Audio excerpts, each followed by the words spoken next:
Chers spectateurs, vous noterez que malgré la récente polémique qui a éclaboussé le youtubeur Usul, je me suis abstenu d'y faire la moindre référence dans cette vidéo qui, je le souligne, avait été écrite bien avant cette polémique. Aussi, je vous prierai de ne point l'insulter dans les commentaires car mon objectif n'est pas de l'insulter, mais simplement d'en critiquer les idées et parfois les méthodes. J'ajoute à cela que ma vidéo n'est pas dépourvue de défauts et que j'ai eu le plus grand mal à l'écrire. Aussi, je me réserve le droit d'approfondir ce sujet au fur et à mesure des réflexions qui viendront dans ma petite tête.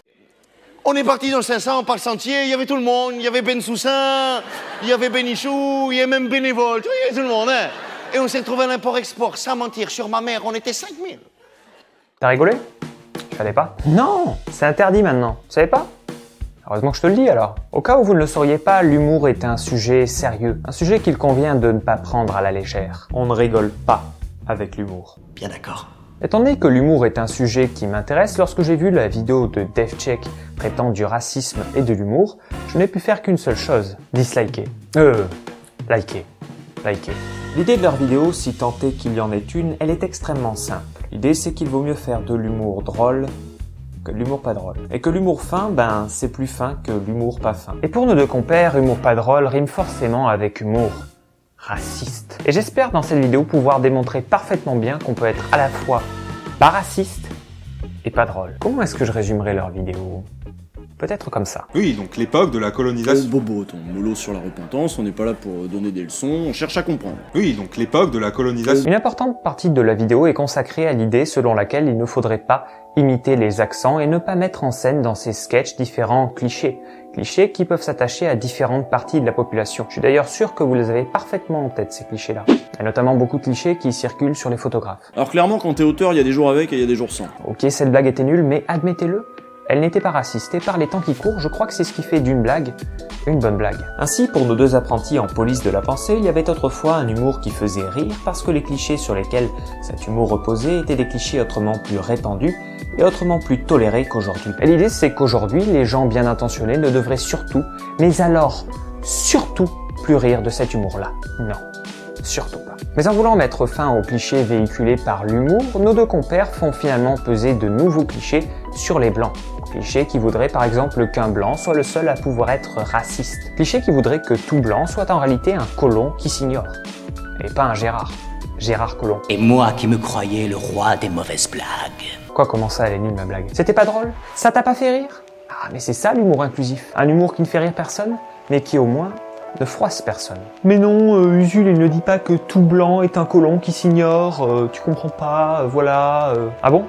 Non, c'est vrai, il ne dit pas tout à fait ça. Il se contente simplement de dire que les gens qui à l'époque riaient des sketchs de Michel Leb, lequel est apparemment à leurs yeux une sorte d'antéchrist, eh bien ces gens-là, essentiellement des blancs bien sûr, ne faisaient selon DevCheck et Usul qu'avoir un vieux réflexe colonial. Oui, donc l'époque de la colonisation. Bobo, ton mollo sur la repentance, on n'est pas là pour donner des leçons, on cherche à comprendre. Et personnellement, je ne sais pas vous et je m'excuse d'avance pour le caractère particulièrement vulgaire des propos à venir, mais ce genre de renvoi constant à cette période de l'histoire me casse sérieusement les bonbons. Ce renvoi constant à cette période de l'histoire dont il est fort probable qu'Usul la connaisse en réalité moins bien que la moustache d'Edoui Plenel.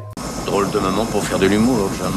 À cause de ce genre de discours, il y a une sorte de présomption de racisme qui pèse sur tout blanc qui ose imiter l'accent d'une population autrefois concernée par la colonisation. Colonisation qu'a priori, ni vous ni moi n'avons connu, pas plus que DevCheck et Usul d'ailleurs. On se croirait vraiment en pleine série policière américaine où tout ce que vous direz pourra et sera retenu contre vous. Un peu après ça, Usul et DevCheck nous disent que tous les Asiatiques, tous les Noirs, tous les Maghrébins n'ont pas forcément l'accent caricatural avec lesquels certains humoristes les dépeignent. Mais oui, c'est clair. Mais Usul et DevCheck oublient de dire que l'exagération fait partie des grands ressorts comiques. Tous les Québécois, tous les Belges, tous les Suisses n'ont pas non plus un accent à couper au couteau suisse. Alors clairement, quand t'es auteur, il y a des jours avec et il y a des jours sans. Quoi? Humour inclusif, encore une fois, ça va, si on peut pas rire. Et que je sache, ces belles âmes ne disent rien quand Jacques Villeray imite un Belge dans le dîner de con. Et personne ici ne va aller crier au racisme. Et je n'ai pas vu non plus Usul s'élever contre les blagues sur les Belges qui les font pourtant passer systématiquement pour des crétins en puissance. Et que je sache, les Belges ne s'en offusquent pas. Ils prennent la chose pour ce qu'elle est, à savoir la plus stricte vérité bien entendu. Et quel mal y a-t-il à avoir un accent ?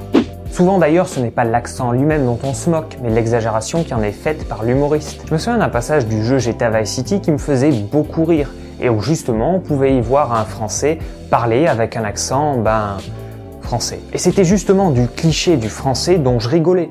The rain, she's très wet this time of the year. Alors pourquoi si moi je suis capable de rigoler quand on se moque gentiment des Français, pourquoi d'autres personnes issues d'autres pays ne seraient pas capables de le faire quand on se moque gentiment de leurs compatriotes? Et pourquoi si j'imite l'accent belge, personne ne dira rien, alors que si j'imite l'accent africain, même si je sais qu'il n'y a pas qu'un seul accent africain, on dira de moi que je suis raciste. Quoi? Parce que ça renvoie à une époque? Oui, donc l'époque de la colonisation. Pourquoi alors je rigole du français dans GTA Vice City, lequel ne renvoie pourtant pas du tout à la colonisation? Et puis le truc c'est qu'Usul, quand il nous dit qu'imiter les accents n'est pas drôle, ne va prendre pour exemple que des sketchs qui, il est vrai, ne sont pas passés à la postérité. Il s'est bien gardé d'utiliser par exemple des sketchs des inconnus. Et pourtant eux aussi n'hésitaient pas à avoir recours aux accents dans leurs sketchs. Accent asiatique, accent maghrébin, accent africain, accent alsacien, accent ch'ti, etc., etc. Tant va la cruche à l'eau qu'à la fin tu me les brises.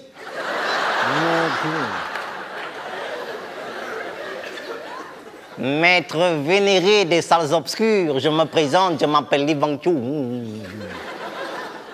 L'humour sert à prendre du recul, un recul absolument nécessaire si l'on ne veut pas devenir fou. Après tout, le meilleur moyen de ne pas devenir esclave d'une situation difficile, d'une maladie, d'un handicap, d'une injustice, c'est peut-être aussi de commencer à en rire. Prenons l'exemple du handicap qui est tragique et en soi n'a évidemment rien de risible. Seulement, si l'on ne s'accorde même pas le droit de rigoler sur ce qui nous fait tant souffrir, alors cette chose qui nous fait tant souffrir finit par nous posséder totalement. C'est en tout cas ce que je crois. Exclure ces gens du domaine du risible, du domaine du moquable, c'est leur retirer une part d'humanité. Se dire finalement, vous n'êtes pas comme nous. Et pour le coup, consciemment faire une véritable différence, et inconsciemment, selon moi, faire une véritable hiérarchie, en se supposant supérieur bien évidemment, en se donnant le rôle du prince tellement noble qu'il ne va pas tirer sur une supposée ambulance. Non.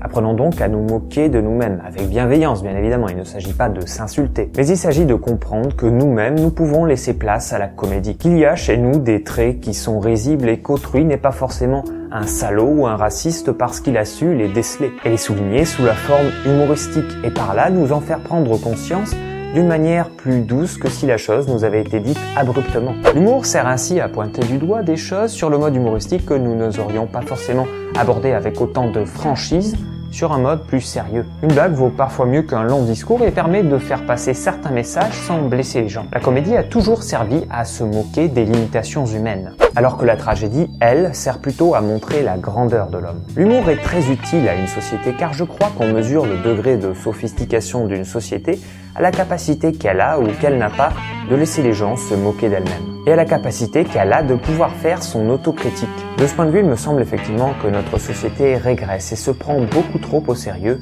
en ne cessant de juger du passé à l'aune des valeurs d'aujourd'hui sans tolérer jamais qu'on ne remette en question les valeurs qu'elle-même peut transmettre. Chacun se replie sur une sensibilité à fleur de peau, ne supportant pas que l'on s'en prenne ne serait-ce qu'humoristiquement à sa communauté. Twitter et les autres réseaux sociaux fourmillent ainsi de professionnels de l'offuscation. Toujours à l'affût de la moindre polémique, du moindre mot de travers, qui pourrait peut-être laisser supposer, uniquement bien sûr dans l'esprit malade de ces professionnels de l'offuscation, que la personne qui a eu un mot ou un geste déplacé souhaite peut-être secrètement le retour du Troisième Reich. Alors, en guise de conclusion, je vais tenter de vous expliquer la conclusion d'Usul, qui, croyez-moi, n'est pas piquée des hannetons. D'ailleurs, puisqu'on est dans la société de l'offuscation et du sentiment d'offense permanente, eh bien, je vous le dis, ce genre de conclusion me casse personnellement les bonbons. Bien d'accord. L'idée, c'est donc qu'il faudrait qu'en France, les Blancs ne soient plus qu'une minorité, qu'une communauté comme une autre. Communauté blanche qui, bien sûr, dès qu'elle essaie de se concevoir en tant que communauté blanche, c'est-à-dire dès qu'elle essaie de se communautariser, est accusée par des gens comme toi, Usul, d'être raciste. Toi qui, d'un côté, souhaite le communautarisme et en même temps interdit aux Blancs d'entrer dans cette logique. Et je dis ça d'autant plus facilement que je suis personnellement noir, donc voilà. Et puis en plus de cela, s'il y a bien quelque chose qui pousse au rejet de l'autre, au repli sur soi, à l'exclusion de tout ce qui est différent, de tout ce qui pense différemment, c'est bien le communautarisme. Communautarisme très en vogue aux États-Unis d'ailleurs. Et je rappelle à Usul que la société américaine n'est pas franchement une société anticapitaliste. Au contraire, c'est la société libérale, libertaire par excellence. Et dans société libérale, libertaire, il y a aussi le mot libertaire, c'est-à-dire libéral sociétalement. Jean-Claude Michéa, notamment, explique extrêmement bien cette association entre libéralisme économique et libéralisme sociétal. Deux courants de pensée dont il est évident, pour qui veut bien se donner la peine d'y réfléchir un tant soit peu, qu'ils vont dans le même sens. Ainsi, après avoir été interdit d'interdire, il semble que le nouveau slogan soit interdit de ne pas interdire. Messieurs les censeurs, il s'ensuit que je vous dis adieu et abonnez-vous.